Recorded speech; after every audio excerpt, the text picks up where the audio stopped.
Resolver o Nordeste, você resolve o Brasil.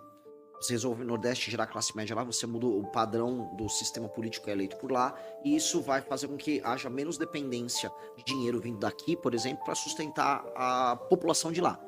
Sobre industrialização, um dos pontos importantes do seu ideal, né, de governo, do eventual governo, seria a interiorização, né, da questão industrial. Essa interiorização, você pensa no Nordeste ou pensa inclusive no interior do Brasil mesmo, nos estados de diferentes regiões? Eu falo muito da questão do Nordeste, porque se resolver o Nordeste, você resolve o Brasil.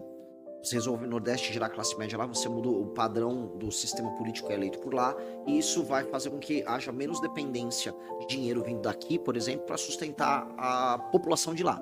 Em bom português, a população do Nordeste, em grande medida, é sustentada pela população do Sul, Sudeste e hoje Centro-Oeste também. E a gente precisa desenvolver eles lá.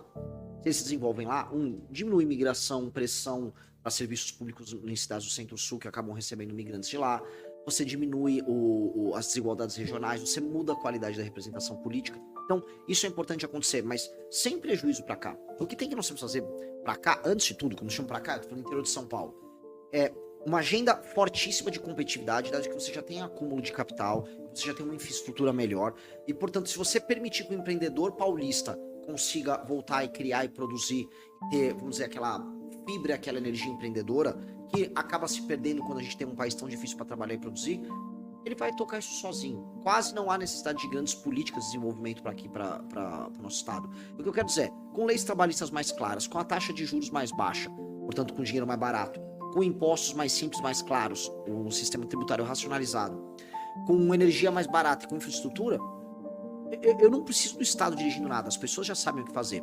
Onde a gente quer atuar, que aí são áreas interessantes do ponto de vista, inclusive geopolítico pra gente, por exemplo, aqui nós trabalharmos com tecnologia da informação, aqui isso é uma espécie de Vale do Silício. E por que Vale do Silício aqui? Porque por conta do ITA, por conta da própria Embraer, você teve aqui na região um acúmulo de capital humano de altíssima qualidade. Alguns dos melhores alunos de exatas do Brasil vêm para cá.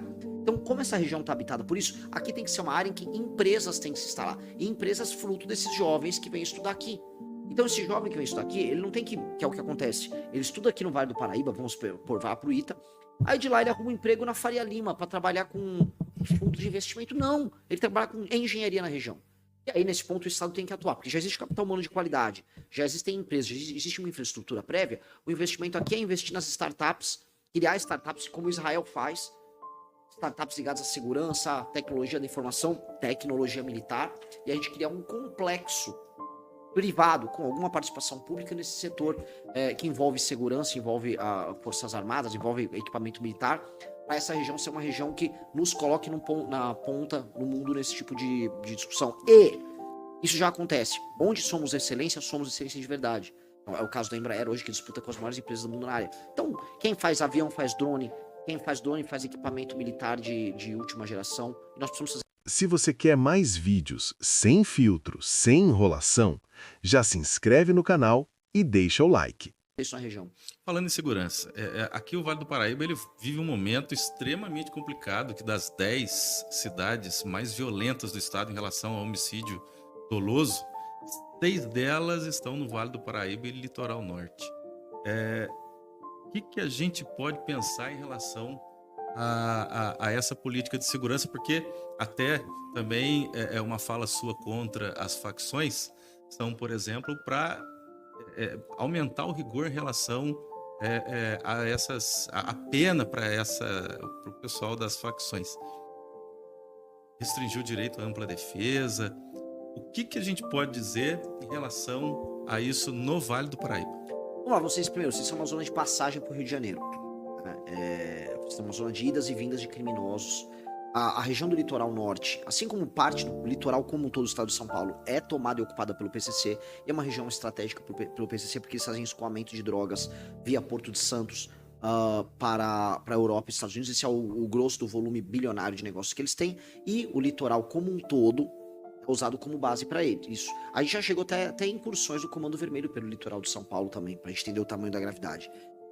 E aí, por ser região de passagem, toda região de passagem que tem um papel logístico, ela acaba sendo mais complicada. para falar aqui. Ela é sempre, em termos de segurança pública, uma região que demanda uma atenção maior. Agora, para o enfrentamento, a receita não é muito diferente do que eu venho propondo para outros lugares. Alteração nas leis penais, nas leis de processo penal, portanto, penas maiores. Alteração nas leis de execução penal para não ter a progressão de pena, não ter saidinha, porque a maior parte dos criminosos são resistentes. E aí, para os membros da facção, é exatamente isso que você colocou. Nós precisamos retirar os amplos direitos de defesa de um faccionado, portanto, o direito tem que ser contra ele, muito veloz. Ou seja, o Estado tem que agir de maneira muito rápida com ele e não ter impedimentos processuais nessa ação do Estado, e as penas têm que ser muito altas. Assim nós conseguimos, vamos dizer, debelar, destruir a infraestrutura política dos grupos faccionados que nós temos no Brasil, e paralelamente os criminosos que vão assaltar um carro, que roubam um celular, que vende a droga, eles vão ficar presos por muito tempo. Com base nisso, eu acho que a gente diminui drasticamente os números que a gente tem.